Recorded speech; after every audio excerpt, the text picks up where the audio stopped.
What is going on, everybody?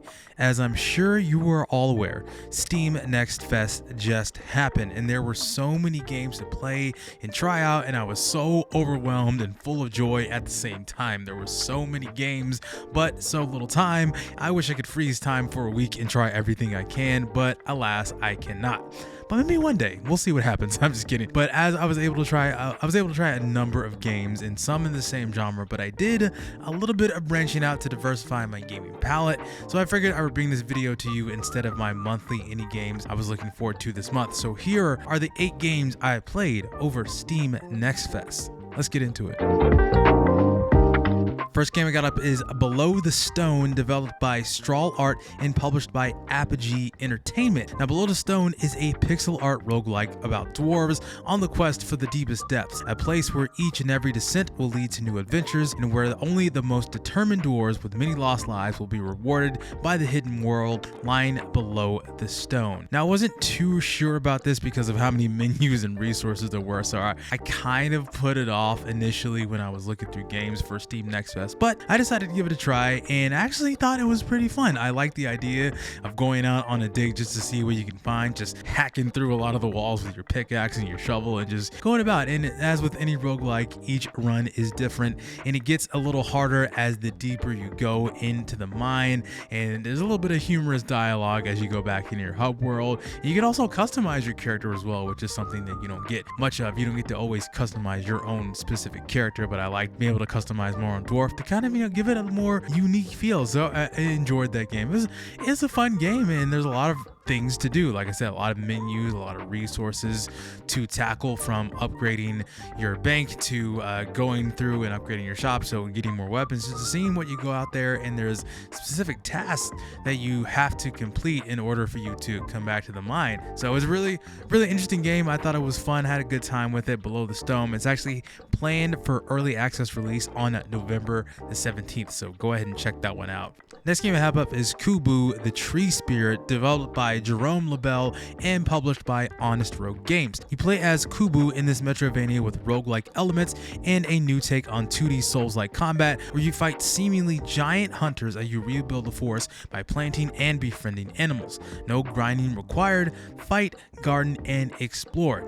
Now, on the Steam page, yes, it does say that it is a Metroidvania, but maybe in my gameplay I didn't really feel the whole Metroidvania aspect because there was not a whole lot of traversal. To me, at least in the demo, in my experience, it was more of just fighting a number of bosses, which I thought it was fun. It's kind of a boss rush with roguelike elements. You start off by picking a series of weapons and you go through and you fight these towering bosses in a series of waves. Specifically, each enemy, which are described as humans, they spawn in waves and they have specific attacks ranging from arrows to magic to guns or anything like that. And the abilities that you get in the roguelike sections range from an axe to throwing stars that you actually have to pick up to a fireball, and you also have stat boosts as well. And I thought it was fun. There's a lot of fast and free-flowing movement, and the enemies also have crit points indicated by an obvious glowing orb that you can see on them, so you want to be able to hit them so you can take them out pretty quickly so you can get past all of these waves. But like I said, the combat is fast and fluid. Sometimes it may be a little bit too fast. I was kind of skating around trying to get around everybody, but it was fun. I had a good time with it, and I'm interested to see more about this game. There were no official announcements on this just yet, but you can follow the developer's YouTube and Twitter, as well as joining their Discord server. Next up is Noreya, the Gold Project, developed and published by Dream Girl. This is actually a Kickstarter game that had over 3,000 backers, so shout out to everyone who backed this on Kickstarter. And you venture into the frenetic Metroidvania and take part in a fight between divinities, where you have to choose between corrupting gold and purifying light to achieve your ends. When I was doing research about more Metroidvanias coming to the Switch, that's when I stumbled upon this game. I wasn't sure when this game was coming out, and then when Steam Next Fest was coming out, I was like, oh yeah, I get a chance to actually sit down and play this game, and I enjoyed my time. There's a lot of intriguing lore behind a god who uses gold as a way to subjugate humanity. The movement felt really good, and it had really good pixel art animations. I also enjoyed the simple designs of your main character, Callie, as it just have the scarf and just this black figure background. I thought it was a really fun time. I had a good time with my experience with it. This also goes early access on November the 7th. So a lot of November early access titles coming out. I got a few more for you, but Noreya the Gold Project was a fun one to play. The next game I played was Gunhead, which was developed and published by Alien Trap. Gunhead is a fast-paced strategic roguelike FPS where you take the role of a pirate mech with a gun for a head, looting derelict spaceships filled with monstrous drones made out of bone and steel. It's a sequel to the 2D roguelike Cryptark. I didn't play the original game Cryptark, so I have no context behind what that game was about, but this game, Gunhead, was wild and fast. I felt like I was skating around. I was just shot into the spaceships I was trying to loot and shoot, because that is what you're doing. You're looting and shooting, and you're fighting off various tech bosses trying to take down this brain so you can take out this entire ship. It was pretty nuts, and I felt like I was thrown for a loop. But once I caught my breath, I really started seeing the fun in this, because there's a lot of elements involved where you're kind of mapping out your run and you're getting all of the guns. What you do, you're able to get 4 guns on you, which I thought was really cool.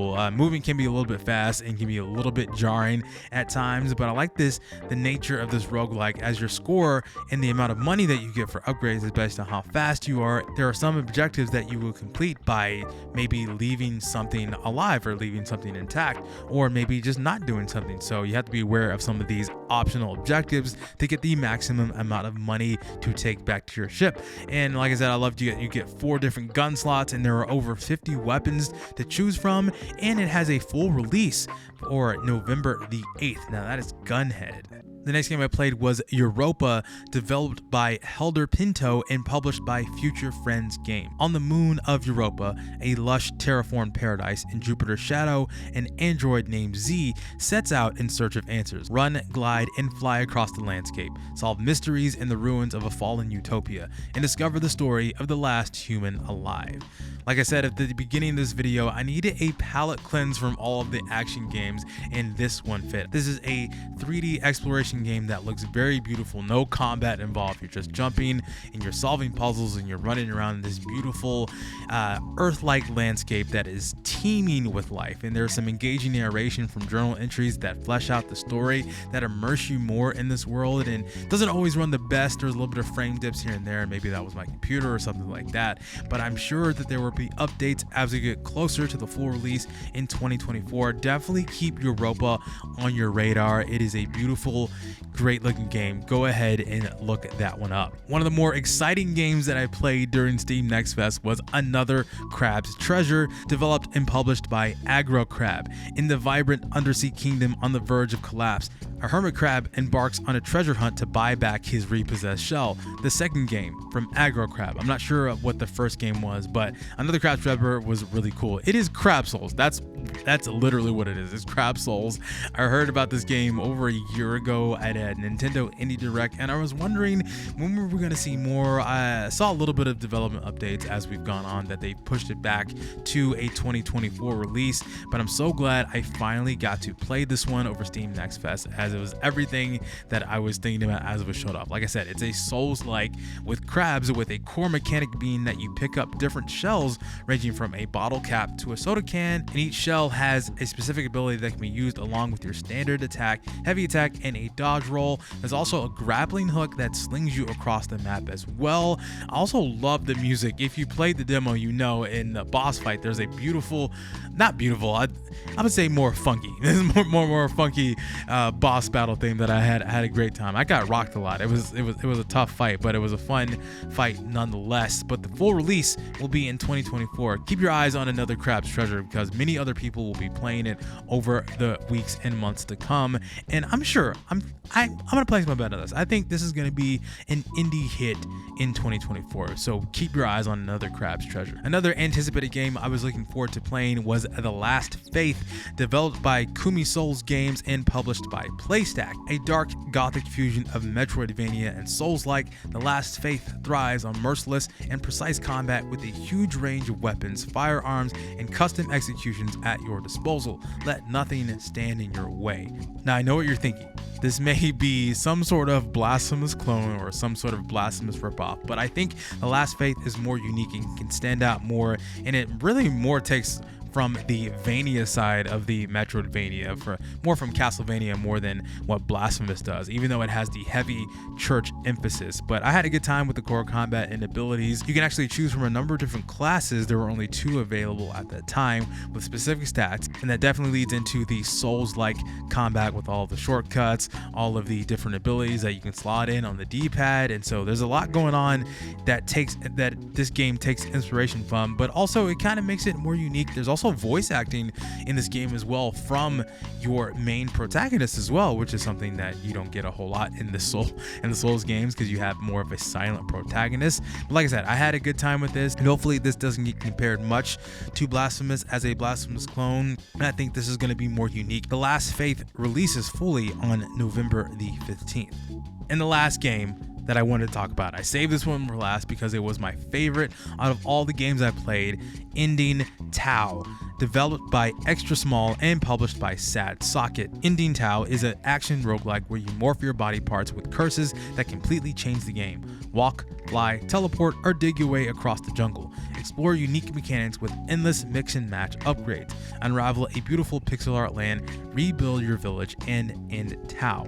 I love a good roguelike, and this one checked off all the right boxes for me. There's something about mixing an ancient Aztec culture with an alien sci-fi futuristic type of setting that it just mixes really well. I really love it. There's amazing pixel art visuals and the lighting. I love the power system, and that is visually represented by your characters. So basically what you do is that you get your upgrades by getting certain animal aspects, maybe a wolf or a harpy or an armadillo, that you can equip on your mind, your body, or your arms, and that changes your attacks, changes your dashes, changes the magic that you get, and changes your traversal. So each run is going to be different, obviously, because it's a roguelike, and I thought it was really cool to be able to mix and match these different type of animal aspects that is represented by this more, looks like a totem almost, that you can see the different types of upgrades that you're getting, and you have some other stat bonuses, some other upgrades. You can also rebuild your village. There's also some side quests involved with the villagers, as well as some of these villagers have been turned into animals, and that you are the last remaining human using the power of animals to defeat and end Tau. I thought it was really fun. There have been some updates even at the time of this recording, and even during the demo phase of this, and we're at 0.5 right now, so we don't have a full 1.0 release yet, but it is slated for 2024. So hopefully we can get more of this. Hopefully that we continue to update. Not hopefully, I think they will continue to update this, because I think this is a fantastic game. Definitely look up Ending Tau, one of my favorite games from this Steam Next Fest. All of the games that I like, all the games that I played were really fun, but I think this one stood out for me, and I hope you enjoyed all the games that were mentioned in this video. I will leave a link to all of the Steam pages in the description. What games did you play during Steam Next Fest? Let me know. I would love to hear your experience, and did you play all the games that you could? Did you play all 100 and plus games that you could? I don't know how you would, because there's not enough hours in the day for all of that, and I would love to hear what games you played and your experience in them in the comments below. And while you're down there, be sure to like, share, and subscribe to the channel for more videos like these, reviews, LPs, and more. Thanks again for watching. My name is Chike, and I will see you next time. Bye.